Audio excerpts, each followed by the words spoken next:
Hey everybody, welcome to my channel. This is my very first YouTube video ever. Thank you so much for supporting and taking the time to watch. It really means a lot.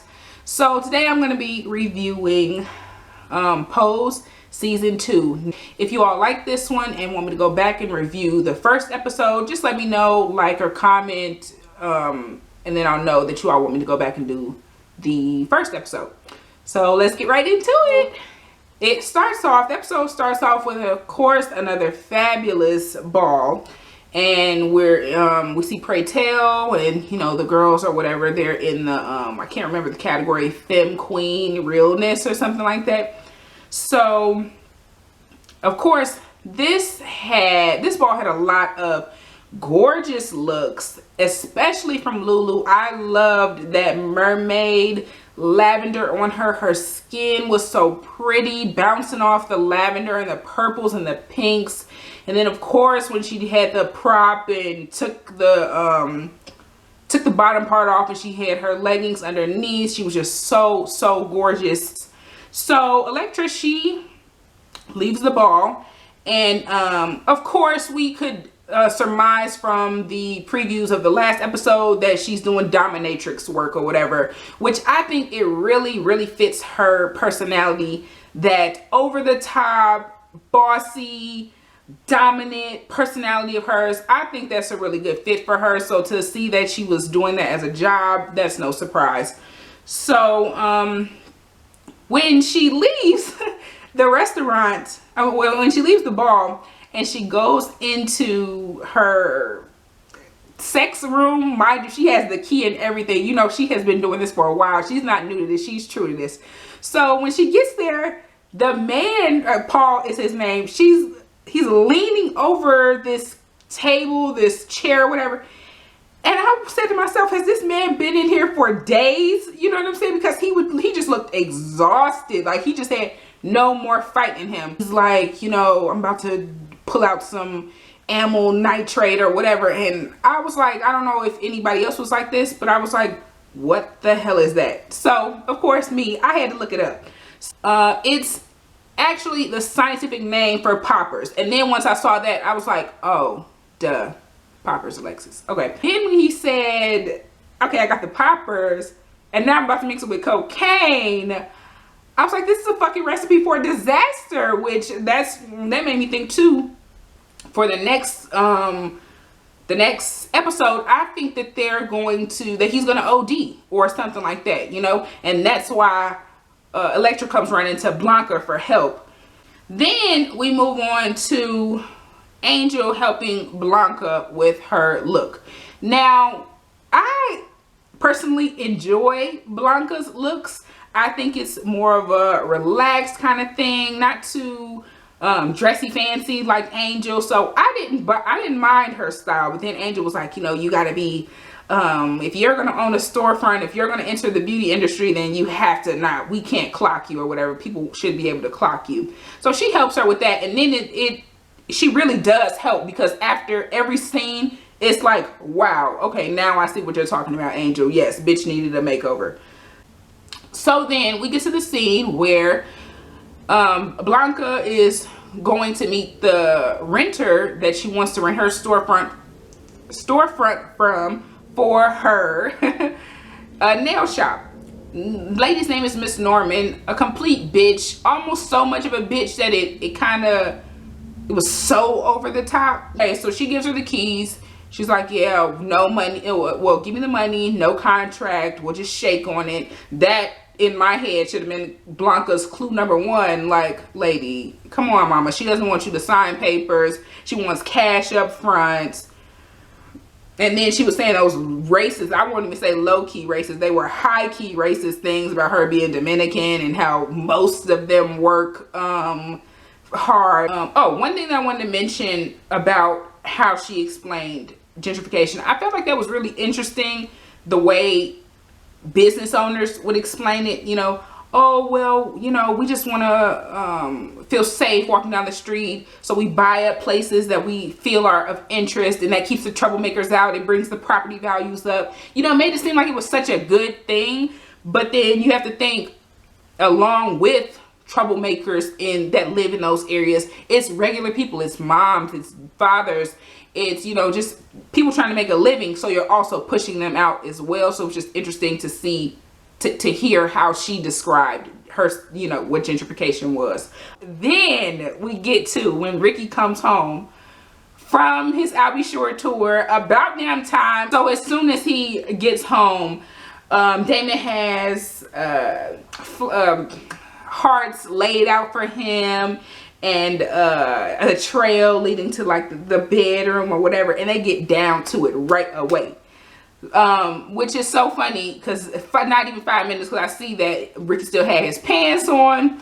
Blanca comes in and she's like, whatever, whoa, you know, but family meeting. And that's when Blanca told them that Derek, which was probably another family member of theirs, had passed away. So that was another death for this season or whatever. And it's just, you can just tell, it gives you more, I like it because it gives you so much more context to the times. You know, it's not just, oh, one season here, you know, like last season, who died? Costas died, and that was really it that I can remember. If anybody else did, let me know in the comments.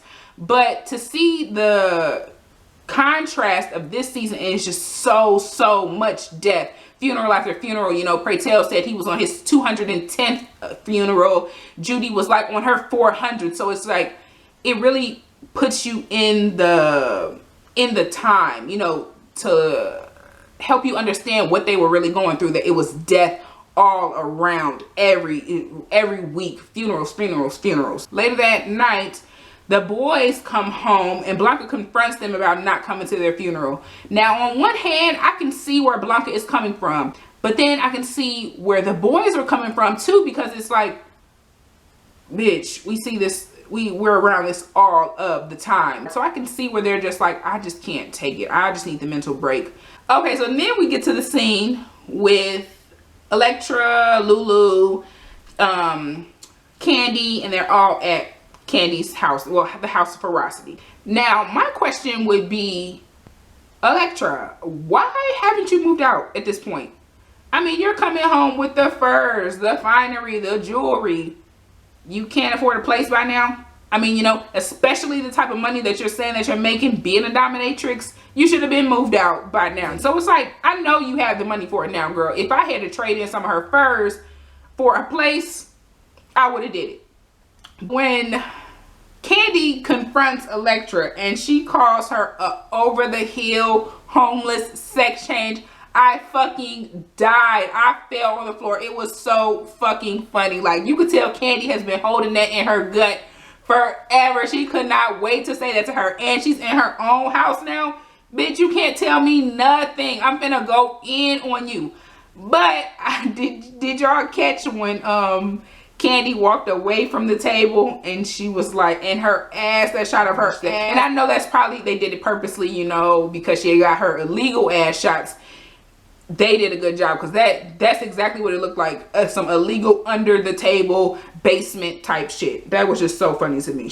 But Elektra ended up doing her signature storm off, and she pulled the tablecloth off of the table. This is my signature move, or whatever she was saying. After that scene, she goes and she collects her own house members, goes to find her own house members. Now this bitch is giving out Cartier gifts. Now I know damn well you can find a house somewhere, a studio, whatever you got to do, if you're giving out Cartier gifts. You know what I'm saying? Ooh, y'all, the Hennessy done kicked in a little bit. I feel a little bit more relaxed. Definitely had to take a shot for my first video, so thumbs up for that. So then we get to, I don't know the name of the ball, but I'm just going to call it the acting ball. You know, when Poppy, when they were acting out scenes from movies and stuff like that. I thought that Angel and Poppy did a great job. So they did their scene. They did Romeo and Juliet. Nailed it, I feel like. Angel was a lot dramatic with her when she drank her poison or whatever. But did you all catch when Candy was like, when Poppy was about to drink his poison, and she's like, yeah, drink it. And I was dying laughing. Like, she wanted that shit to be real. She wanted that poison to be real. That was hilarious. And then we moved on to the House Ferocity, and they did Cinderella. I thought that was gorgeous. In enters Elektra with her new house, and she wanted to introduce them. I thought the entrance was fire. If you wanted to do it like that, pray tell was like, they cut the lights off in here? Why? Who forgot to pay their bill or whatever? I thought when they walked in, I was like, what a way to make an entrance. So they introduced their house. It's called House of Wintour, which I think is clever. But the thing that threw me off, and you all let me know if it threw you off too, it was just like, get ready, get the shaking bitches, or whatever they were saying, Wintour is coming. And of course that made me think of Game of Thrones, and that again threw me off. It was like, writers, we got to stay in the 90s. We got to stay in the 90s. We can't be using references like that, you know? So, but other than that, I thought that scene was fire. So then Candy and Elektra get into it. And so when she runs to grab something, I said, if this bitch grabs a hammer, I'm going to fall out. And sure enough, she grabbed a damn hammer for Elektra's ass. Elektra was ready. She pulled out her fucking knife. And the one thing that I do love about Candy, even though she's negative as hell, I'll get to that, I guess, as soon as I finish this.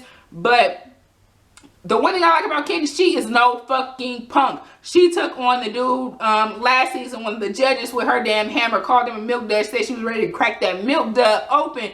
She is no punk. Elektra knocked her ass down one swipe, but she was not having it.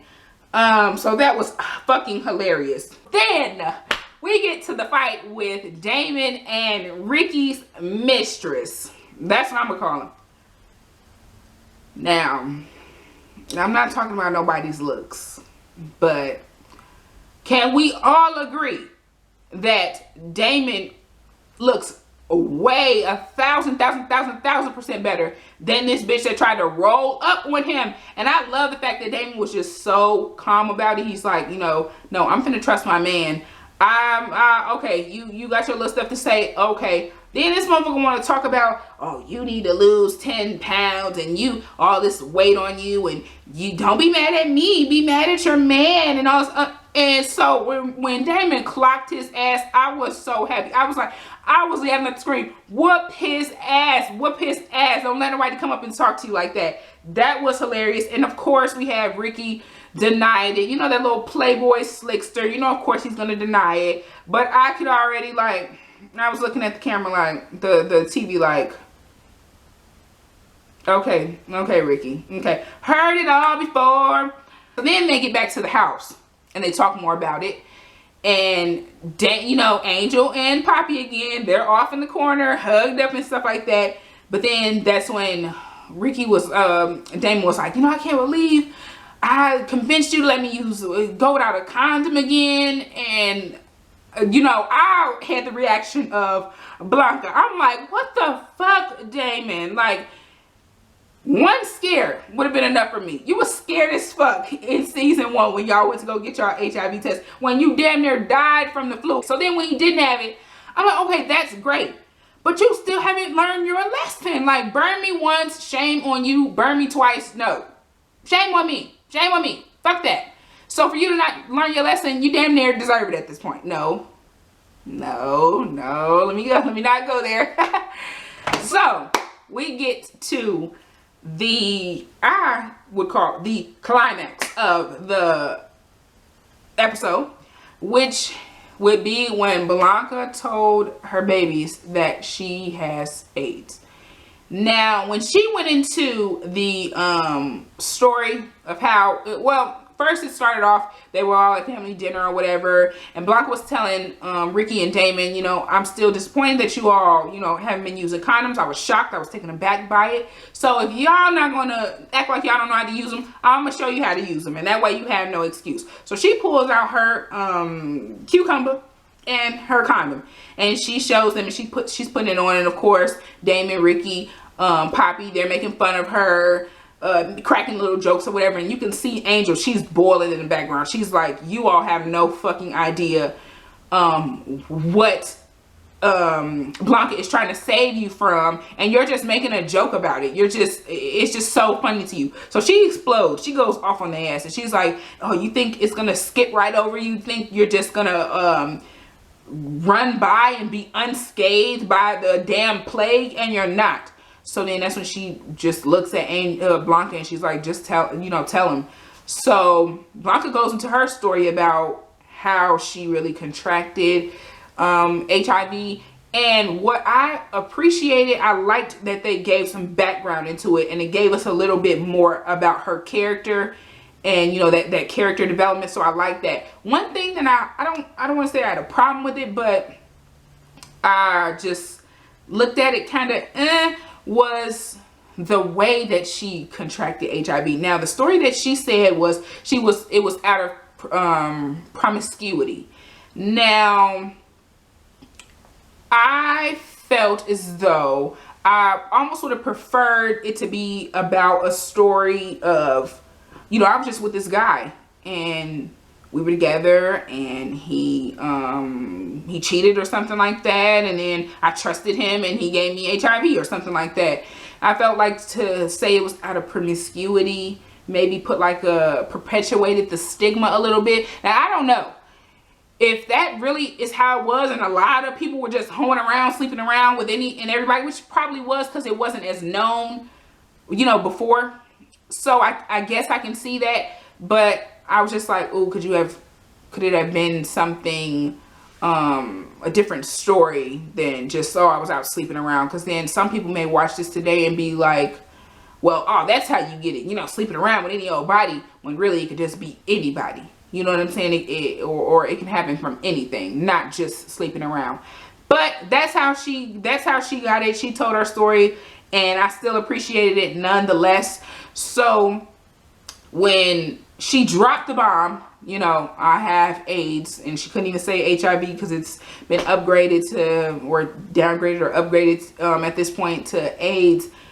I just started bawling. Like I was, and that's why I love Pose, because if a show can make me cry, or make me just feel the emotions, laugh, cry, you know, anger, happy, you know, that's just a good show. So then when Angel did his, not Angel, I keep wanting to call him Angel because his name is Angel in real life.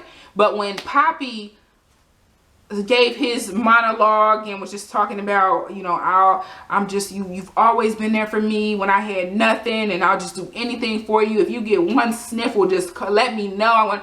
I was the tears. I was just like, oh my God, it was so sad. He needs an Emmy just for that scene. It was so powerful. And then they rallied together and then they hugged, and that was that. It was just, they hit it on the head with that scene.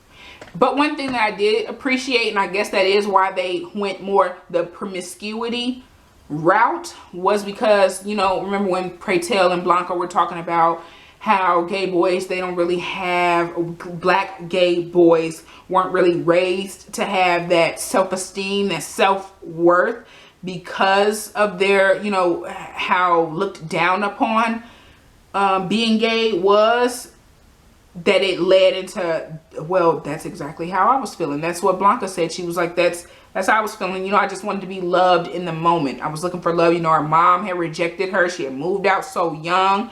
She wanted to be loved. She wanted to feel loved. And that's what we all want. So it'll lead you to look for it and play unexpected places, you know, and little beknownst to her, you know, it just led to so many other things. Finding that love led to so many other problems. And it was so sad to see that. So then that's when, after she said that, that's when the whole table, Ricky was looking nervous as fuck. He was drinking that water. He was thirsty. That mouth was dry. And then to myself, I'm saying, okay, Damon, now you see this. Wake the fuck up. Wake up. This shit is not a game. It's not a joke, and it's not gonna pass by you just because you want it to. So I hope that was that wake up call for Damon. So then after that, Ricky and Damon, they go to get tested. They both come back negative.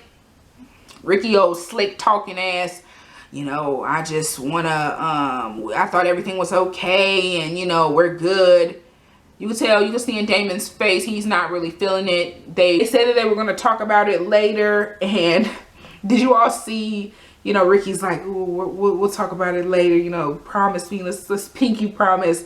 I looked at him and I'm like, oh my, you are so fucking fine. Like, no wonder. You are a panty dropper, boy. Well, draws dropper in this case, I guess. But I'm like, ooh, that smile. Like, I see why you just get Damon to just string him along, string him along. So they agreed that they were going to talk later. But you could tell he's over it. We then get to the Euros ball, the love ball. And I'm loving, pray tell, this season, his character development. Because he just seems so much more sobering. He's not as laughy, happy as he was. With good reason. So I like the fact that he's more like, let's wake the fuck up. Like how he did his scene, wake the fuck up. It's time to care for our community, love our community, and save our damn community, because nobody's gonna do it without us. Nobody's gonna do it without us. I said that twice. Whatever, must be the liquor. So Blanca serves her black and white feather look, and she is just, I'd fuck her. She's, so I think that she did amazing. 10s across the board. She should have got 10, 10, 10, 10, 10. Judges were feeling extra fucking salty this day. Gave her 7s and 8s. That was a damn, what do they call it? That shouldn't have happened. I can't think of the good words for it today. That should not have happened. And then they go right around, turn around, and give Elektra's ass 10s. Like, no. I get it. She did the theatrics of it all. But just Blanca's look. And then that goes back into Angel helping her. She nailed it. And I feel like that was her best look of the series. I just was like, she is gorgeous. I just skin, everything, the outfit, the way it fit her makeup. She was beautiful. I loved it. After that, Damon pulls Ricky into the hallway and he breaks up with him. And who else was looking at Ricky like, is you finished or is you done? Because I'm not falling for the bullshit. You wanted to slip and slide and fucking hide and do all this shit with all these other men on tour. Now you sitting up here crying to me. Can't hold your damn emotions.